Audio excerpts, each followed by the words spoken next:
বার যারে জাউরা বলে আইডেন্টিফাই করি, জাউরা হিসেবে সে এক সময় প্রমাণ করে দেয় যে সে আসলেই জাউরা। আমার আইডেন্টিফিকেশন ঠিক ছিল, আমি ঠিকই ধরেছিলাম তারে। আমি এই পররাষ্ট্র সচিবরে নিয়ে মেলা এপিসোড করেছি। পররাষ্ট্র উপদেষ্টা তহিদ সাহেব পর্যন্ত কইছে যে আমি নাকি ওর পিছে লাগিছি, কারণ আমার অন্য কাউকে পছন্দ আছে পররাষ্ট্র সচিব হিসাবে। কথা সত্য, আমার পছন্দ আমি লুকাই না। তো আমি তো মনিকা বেলুচিরে পছন্দ করি, তো তহিদ সাহেব আপনার পছন্দ না? জসিমের চাইতে মনিকা বেলুচিরে বা ইন্ডিয়ান নায়িকারে পররাষ্ট্র সচিব করলে তো সবাই মেনে নিত, এটা করেনি। সহজ জিনিস বুঝেন না গায়ে। তাই জসিম কেন তার জাউরা উপাধির প্রতি সম্মান দেখাইছে সেটা না দেখি। এটা নতুন কাজ করেছে ওই, আসেন এটা দেখে দেখি মজার জিনিস আছে। জসিম পাকিস্তানের সাথে একটা দ্বিপক্ষীয় মিটিং করেছে, করা ভালো জিনিস, পাকিস্তানের সাথে করেছে, মেলা দিন মিটিং টিটিং হয় না। তো সেই দ্বিপক্ষীয় মিটিং এ কি করেছে, সে আওয়ামী বয়ান তুলে ধরেছে। পাকিস্তানি আওয়ামী বয়ান কি ছিল, মানে যে সিপি গ্যাং এর গর্দব গুলা, আওয়ামী লীগের গুলা কি করতো, কি বলতো, আওয়ামী বামেরা কি বলতো? এক নম্বর বলতো পাকিস্তানকে 1971-এর গণহত্যার জন্য ক্ষমা চাইতে হবে। দুই নম্বর কি কইতো, পাকিস্তানের কাছে 1971-এ বাংলাদেশে অনেক পাওনা আছে, সেগুলো ফেরত দিতে হবে। তিন নাম্বার, আজকে পড়া পাকিস্তানিদের ফেরত নিতে হবে। এই তো, অন্য কিছু কইতো? এগুলোই তো। হাসিনা লেসপেন্সার বিএনপি নেতার ভাই পররাষ্ট্র সচিব জসিম উই আমি বয়ানরে আবার মাঠে নিছে। এই আমি বয়ানরে আমি তার প্রত্যেকটা দাবি নিয়ে কথা বলবো, তার শয়তানি আর মূর্খতা ধরায় দেব, এবং এটাও ধরাই দেবো যে এটা গ্র্যান্ড ইন্ডিয়ান প্ল্যান। সে পাকিস্তানকে 1971-এর গণহত্যার জন্য ক্ষমা চাইতে বলছে। পাকিস্তান একবার না দুইবার রাষ্ট্রীয়ভাবে ক্ষমা চাইছে বাংলাদেশের কাছে। আমি সেই প্রসঙ্গে প্রমাণ সহ আসতেছি এখন। পাকিস্তান কি গণহত্যার জন্য ক্ষমা চাইছে? 1974-এর 5 থেকে 9 এপ্রিল বাংলাদেশ ভারত পাকিস্তানের পররাষ্ট্রমন্ত্রীদের ত্রিপক্ষীয় একটা বৈঠক হয়। সে বৈঠকে বাংলাদেশে প্রতিনিধিত্ব করে মুজিব সরকারের পররাষ্ট্রমন্ত্রী ডক্টর কামাল হোসেন। বৈঠকের অন্যতম প্রধান আলোচ্য বিষয় ছিল 195 জন যুদ্ধাপরাধীর বিচার। এতে পাকিস্তানের প্রতিরক্ষা এবং পররাষ্ট্র প্রতিমন্ত্রী বলেন, কোনো অপরাধ সংগঠিত হয়ে থাকলে আমার সরকার তার নিন্দা জ্ঞাপন এবং গভীর দুঃখ প্রকাশ করছে। আর তখন পাকিস্তানের প্রধানমন্ত্রী জুলফিকার আলী ভুট্টো বলে, মিটমাট ত্বরান্বিত করার জন্য অতীতের সমস্ত ভুল ক্ষমা করে দিন এবং ভুলে যান। এই দুই বক্তব্যের পরিপ্রেক্ষিতে বাংলাদেশ সরকার সিদ্ধান্ত নেয় যে ক্ষমাশীলতার নিদর্শন হিসেবে এই বিচার প্রক্রিয়ায় তারা আর অগ্রসর হবে না। দেশে ফিরে 11 এপ্রিল 1974-এ ডক্টর কামাল হোসেন বলে যে বাংলাদেশে পাকিস্তান যে অপরাধ করছে তা প্রতিষ্ঠা করা, পাকিস্তান কর্তৃক তার সব অপরাধকে স্বীকার করানো এবং বাংলাদেশের বিচার অনুষ্ঠানের সামর্থ্য প্রতিষ্ঠা করাই ছিল প্রস্তাবিত যুদ্ধাপরাধী বিচারের মুখ্য উদ্দেশ্য। বর্তমান ক্ষেত্রেও পাকিস্তান তার অপরাধ স্বীকার এবং ক্ষমা প্রার্থনা করায় এই লক্ষ্য অর্জন করা গেছে। ডক্টর কামাল হোসেনের এই বক্তব্য পরদিন বাংলাদেশের সমস্ত পত্রিকায় প্রকাশিত হয়। এরপর বাংলাদেশের পক্ষ থেকে 195 জন যুদ্ধাপরাধীর বিচারের সিদ্ধান্তটা আনুষ্ঠানিকভাবে প্রত্যাহার করা হয়। এটাই ছিল প্রথম সরকারিভাবে ক্ষমা প্রার্থনা। আর ক্ষমা প্রার্থনা হয়েছে আরেকবার, হয়েছে দ্বিতীয়বার। ক্ষমা চাইছে পাকিস্তানের প্রধানমন্ত্রী ভুট্টো ঢাকায় এসে।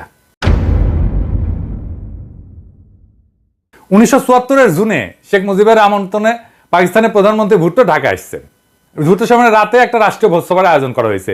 উপস্থিত আছে স্বয়ং সদীর বডিগার্ড, মন্ত্রী পরিষদের অন্যান্য সদস্য। ভুট্টোর ডিনারের আগে বক্তৃতা দিতে উঠছেন এবং বলতে শুরু করলেন। কি বলতেছেন শুনেন ভালো কইরা। আপনাদের উপর স্বার্থপর অবিবেচক সামরিক কর্তৃত্ব লজ্জাজনক দমন পীড়ন এবং অকথ্য অপরাধ করেছে। আমি পাকিস্তানের জনগণের পক্ষ থেকে বাংলাদেশের জনগণের জন্য শুভেচ্ছা বয়ে এনেছি। আমাদের দয়া করে তাদের, মানে ইয়াহিয়া খান, তার সাথে এক করে দেখবেন না, যারা শুধু আপনাদের নয় আমাদের উপরও তখন শাসন করত। আমরা আপনাদের বেদনা এবং কষ্টকে অন্তর দিয়ে অনুভব করি। আপনাদের ক্ষতির জন্য আন্তরিকভাবে দুঃখ প্রকাশ করছি। আমাদের শেষ নবীর নাম নিয়ে আমি আপনাদের কাছে বলতে চাই, আমরা আমাদের কৃতকর্মের জন্য অনুতপ্ত, আমরা তওবা করছি। এর চাইতে আর ভালোভাবে কিভাবে ক্ষমা চাওয়া যায়? এইভাবেই তো ভুট্টো তার একটা রাষ্ট্রনায়কোচিত বক্তব্যে 71-এ পাকিস্তানের বাহিনীর বর্বরতার জন্য আনুষ্ঠানিকভাবে ক্ষমা চেয়েছিল। ভুট্টোর পরে শেখ মুজিব বক্তৃতা দিতে ওঠে। ভুট্টোর সাথে সুর মিলায় শেখ মুজিব বলে যে, আসেন আমরা অতীতের তিক্ততা এবং শত্রুতা ভুলে যাই এবং আমাদের জনগণের জন্য আশা এবং সমৃদ্ধির নতুন অধ্যায় শুরু করি। এইটা পৃথিবীর বিভিন্ন পত্রিকায়, আন্তর্জাতিক পত্রিকায় এটা ছাপা হয়, দেখেন আপনি।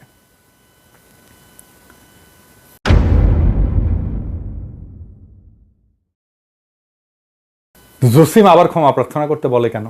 মানে এক অপরাধের জন্য কয়শবার পাকিস্তানের ক্ষমা চাইতে হবে? আমি পাকিস্তানের প্রতিনিধি দলে থাকলে জসিমের প্যান্ট খুলে নিয়ে পাছায় লাথি দিয়ে কইতাম, যা খুশি করগা। হারামজাদা জসিম জানে না এই ইতিহাস।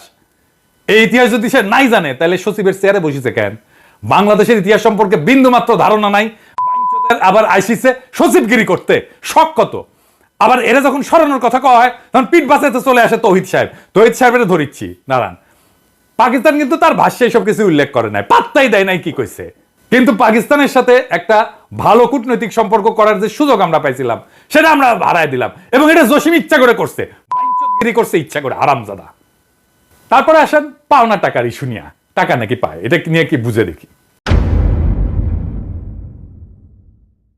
এই পাওনা টাকার বিষয়টা 2016 সালে হাসিনা সরকারের ইস্যু, ওইখান থেকে কপি পেস্ট করেছে, দেখেন জনকণ্ঠের পত্রিকা।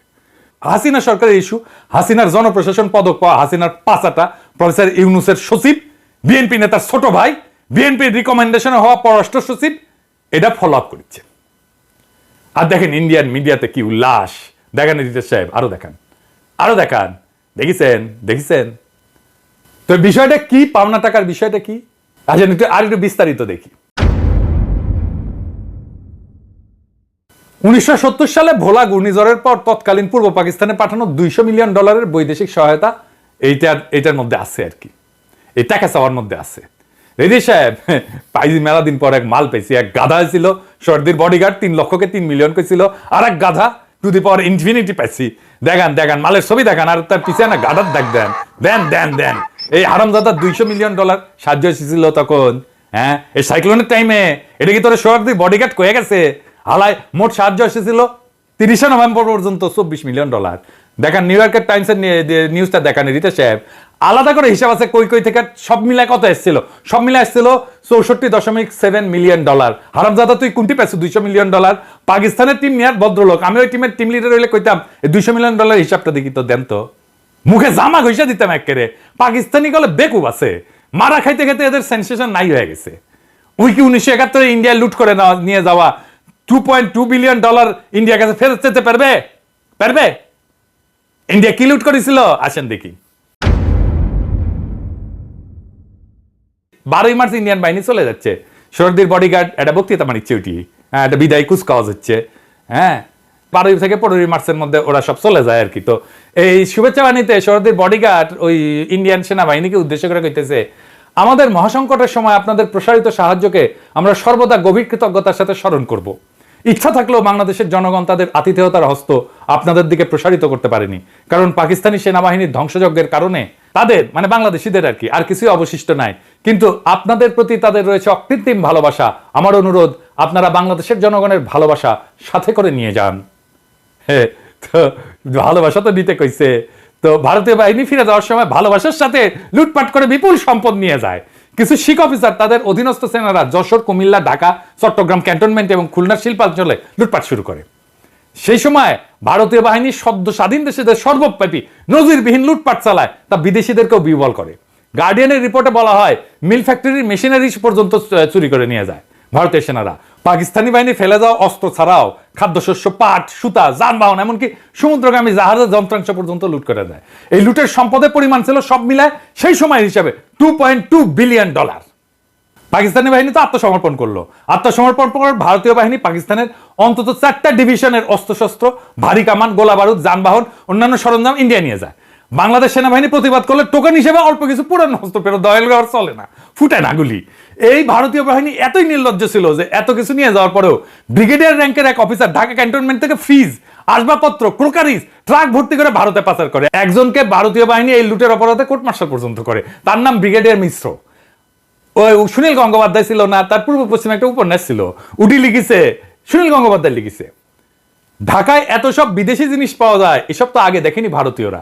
Refrigerator, TV, twin one, carpet, টিনের খাবার, এইসব ভর্তি হতে লাগলো ভারতীয় সৈন্যদের ট্রাকে। এবং এই যে পাকিস্তানি বাহিনী পরিত্যক্ত কয়েক হাজার সামরিক, বেসামরিক যান, অস্ত্র, গোলা বারুদ সহ অনেক মূল্যবান জিনিস, এমনকি প্রাইভেট কার পর্যন্ত সীমান্তের উপরে পাঠিয়ে দেওয়া হয়। এই লুণ্ঠন এত বেপরোয়া নির্লজ্জ ছিল যে বাথরুমের আয়না, ফিটিংস সে লুণ্ঠন থেকে রেহাই পায়নি। নবম সেক্টরের অধিনায়ক মেজর জলিল তখন খুলনায়, ওই খুলনা দিয়ে নিয়ে যাচ্ছিল সবকিছু। তিনি প্রাইভেট কার এবং যা যা পাইছেন রিকুইজিশন করে সার্কিট হাউসে রাখছেন মুক্তিযোদ্ধাদের তত্ত্বাবধানে। কিছু সম্পদ রক্ষার চেষ্টা করছেন। এইভাবেই ভারতীয় বাহিনীর লুটপাটের বিরুদ্ধে বীর সেক্টর কমান্ডার জনগণকে সাথে নিয়ে সক্রিয় প্রতিরোধ গড়ে তুলছিলেন। ফলো পাইছেন 31শে ডিসেম্বর ভারতীয় বাহিনীর হাতে বন্দী হন, গুম করে ফেলে তারে। যশোর সেনা ছাউনির অফিসার্স কোয়ার্টার একটা নির্জন বাড়িতে তাকে আটক রাখা হয়। বাড়িটা ছিল পাকিস্তানি বাহিনীর একটা নির্যাতন সেল। বাড়িটা অন্ধকার ছিল, রুমে মানুষের রক্তের দাগ, এলোমেলো সেরাসুল, কিছু নরকঙ্কাল ছিল, সাথে শকুন এবং শেয়ালের উপস্থিতির মধ্যে খাটে ডিসেম্বরের রাতে আদাসের একটা কম্বল গায়ে দিয়া দেশের প্রথম রাজবন্দী এবং গুম হওয়া সেক্টর কমান্ডার এক বীর মুক্তিযোদ্ধা মেজর জলিল শুনতে পেলেন পাশেই ভারতীয় সেনাদের বর্ষবরণের উল্লাস, নাচের ঘুঙ্গুরের শব্দ, আর সেই সাথে নারী পুরুষের হল্লা। জলিলের সঙ্গে সেদিন ভারতীয় বাহিনী আরো গ্রেপ্তার করে একই সেক্টরের আগরতল মামলায় অভিযুক্ত নৌবাহিনীর প্রাক্তন লিডের সিম্যান সুলতান উদ্দিন আহমেদ এবং মোহাম্মদ খুরশিদকে। বাকি দুইজন খালাস পেয়ে যায়, কিন্তু জলিলের কোর্ট মার্শাল হয়। ইন্ডিয়ান সোলজারদের লুটপাটের প্রতিবাদ করতে গিয়ে কোর্ট মার্শাল হয় মেজর জলিলের। এবার বুঝেছেন তো মেজর জলিল কেন জাসদ করে। ভাগ্যের কি নির্মম পরিহাস, সেই সামরিক আদালতের বিচারক ছিলেন আরেক সেক্টর কমান্ডার কর্নেল তাহের। বিচারে কিন্তু মেজর জলিল নির্দোষ প্রমাণিত হয়, কিন্তু মেজর জলিল নিজে থেকে অন্যায় আচরণের প্রতিবাদে সেনাবাহিনী থেকে পদত্যাগ করেন। এইবার লাস্ট ইস্যু, আটকে পড়া পাকিস্তানিদের ইস্যু। বাংলাদেশকে আটকে পড়া পাকিস্তানি আছে না? নাই। 2003 সালে সিদ্ধান্ত নেয় সরকার সবাইকে নাগরিকত্ব দিয়ে দেবে যারা বিহারি সম্প্রদায় আছে। প্রায় সকলে নাগরিকত্ব নিয়ে ফেলছে, পাসপোর্ট টাসপোর্ট করে ফেলছে। বাংলাদেশে যাদের জন্ম হয়েছিল তাদের বয়সও 54 বছর হয়ে গেছে, তারাই বুড়া। যাদের জন্ম পাকিস্তানে তারা অল্প কিছু মানুষ যারা নাগরিকত্ব হয়তো নেয় নাই, অল্প কিছু আছে, তাদের প্যাডে দেবো জসিম ভাই। তোর পোলা মাইয়া তো 5 বছর ইউরোপ আমেরিকা থাকলে নাগরিকত্বের আবেদন করবে লাল ফেলাইতে জিব্বা বের করে। যার বয়স 60 সে পাকিস্তানে ফিরে যায়, করবেটা কি? তার কি জীবন নতুন করে শুরু করার উদ্যম আছে? প্রফেসর ইউনূস, আপনি ইনকা ভালসুন দিয়া পররাষ্ট্র মন্ত্রণালয় চালাইতেছেন, ওর তো পিয়ন হওয়ার যোগ্যতা নাই, মিনিমাম সেন্সিটিভিটি নাই, এক বিন্দু মানবিকতা নাই, ও বুঝাই না জিনিসটা কি। তার উপরে আপনি নাকি তার সিনিয়র সচিব বানাইতেছেন, সত্যি নাকি? মানে আমি যারা ঠাপাই তার দেখি উন্নতি হয়, বিষয়টা কি? আমার ঠাপে কি ভিটামিন আছে স্যার? তাইলে তো আমি জাগেরা ঠাপাই তাদের মাইন্ড করা উচিত না, পাইতে দেওয়া উচিত আমার কাছে।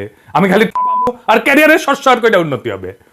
ক্ষুদ্রকালে আমরা সিনেমার পোস্টার দেখতাম, এটা খতরনাক ভিলেন আছিল, নাম আছিল জসিম। আমরা যখন ক্ষুদ্রকাল পার হয়ে লায়ক হয়ে উঠেছি তখন দেখলাম জসিম আর ভিলেন না, নায়ক হয়ে উঠেছে। আমার জসিম ক্যারিয়ারে কামিয়াব হইতেছে, যত তত উন্নতি। এই রয়েছে আর দেখেছেন কেঙ্কা ভ্যাটামিন আমার তো 111 পররাষ্ট্র সচিব আছিল, মানে যেই সরকার বাংলাদেশকে ইন্ডিয়ার হাতে তুলে দিছিল তার সচিব এই তৌহিদ সাহেব। তারাই ইন্ডিয়া কলে কইছিল পিলখানা বিডিআর বিদ্রোহের টাইমে সেনা অভিযান হইলে ইন্ডিয়া বাংলাদেশে আর্মি ঢুকে দিবে।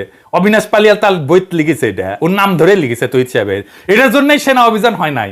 বিডিআর এর কিলিং এ তৌহিদ সাহেবের দায় আছে, ওনাকে বলতে হবে কেন বাইসা নিল ওনারা ইন্ডিয়া বাংলাদেশকে বার্তা দেওয়ার জন্য।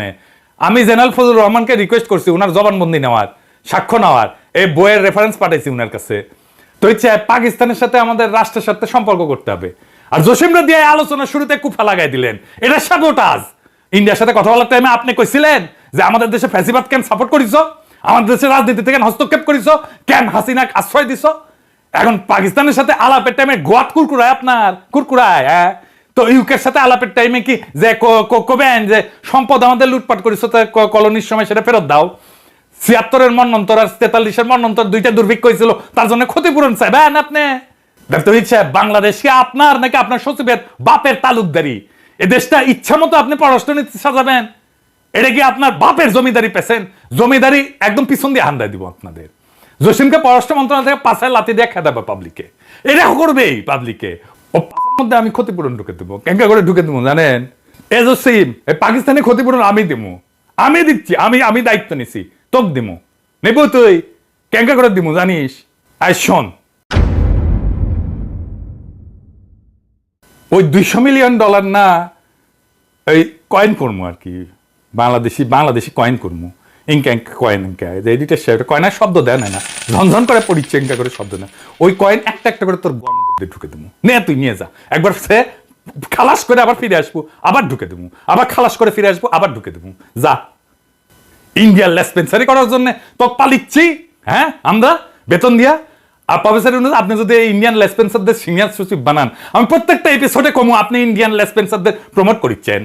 আপনার সরকারের প্রতি আমাদের সমর্থন আনকন্ডিশনাল না, এটা মনে রেখেন স্যার। বিএনপির চাপ, ওয়াকারের চাপ, দ্রুত নির্বাচনের চাপ, এই সব কিছুর সামনে বুক চিতায় দাঁড়াইছি, উদয় না। হ্যাঁ, এই জন্য দাঁড়াই নাই যে আপনি জসিমের মতো ইন্ডিয়ান লেসপেন্সারদের পুরস্কৃত করবেন। জনগণ বোকা না স্যার, আর সব বুঝে। আর একটা এপিসোড করেছিলাম, এখনো রিলিজ করিনি, এটা সারমু এই পররাষ্ট্র মন্ত্রণালয় নিয়ে। আমি কইছি না সপ্তাহে সপ্তাহে একটা করে সারমু, ওরা আসতেছে। আরো কিছু আকাম এক্সপোজ করে দেবো। আমাদের প্রত্যয় একটাই, এদেশের প্রত্যেকটা জাউরা আইডেন্টিফাই করা আর তাদের ইতিহাস, অজ্ঞতা আর ষড়যন্ত্র জনতার সামনে তুলে ধরা। এই জসিম হোক আর তার অভিভাবক তুল্য তৌহিদ সাহেবই হোক, কেউই জনগণের প্রশ্নের ঊর্ধ্বে না। ক্ষমার প্রশ্নে পাকিস্তানের ইতিহাস না জেনে যারা নতুন করে ক্ষমা চাও ধারা চালু করে, তারা আসলে এই ইতিহাস বিকৃতির মাধ্যমে ভারতের চক্রান্ত বাস্তবায়ন করতেছে। আমাদের চোখে তারা দেশের শত্রু, জাতির প্রতি প্রতারণাকারী। আমরা ইতিহাস জানি, আমরা তথ্য নিয়ে কথা বলি, আমরা প্রমাণ হাজির করি। আমার প্রত্যেকটা পর্ব, প্রত্যেকটা শব্দ এই জাতিকে জাগ্রত করার স্লোগান। এই দেশ কারো তালুকের জমিদারি না, এই রাষ্ট্র কারো বাপের সম্পত্তি না। আমরা ঠেকায় পড়ি নাই, ঠেকায় দিতে জানি। আর ইতিহাস বিকৃতিকারীদের ঠেকানো আমার দায়, দায়িত্ব এবং কর্তব্য। এই যুদ্ধে আমি একা না, আমার সাথে আছে জাগ্রত জনতা, আছে বিপ্লবী জনতা, আছে স্মৃতিশক্তির প্রত্যেকটা পৃষ্ঠা, আর আছে সেই অদম্য রক্ত যা বর্ষা বিপ্লবের রুহানি প্লাবনে প্রবাহিত হয়েছিল। তাই কইতেছি, আমার ঠাপে যদি কারো ক্যারিয়ার হয় তবে আমি, আর ঠাপে যদি কারো মুখোশ খোলে তবে আমি মুখোশও ছিড়ব। রাষ্ট্র নিয়ে খেললে খেলাটা আমি শেষ করে দিব। কারণ বাঘে চুলে 18 ঘা, পুলিশে চুলে 36 ঘা, আর পিনাকি চুলে জয় বাংলা।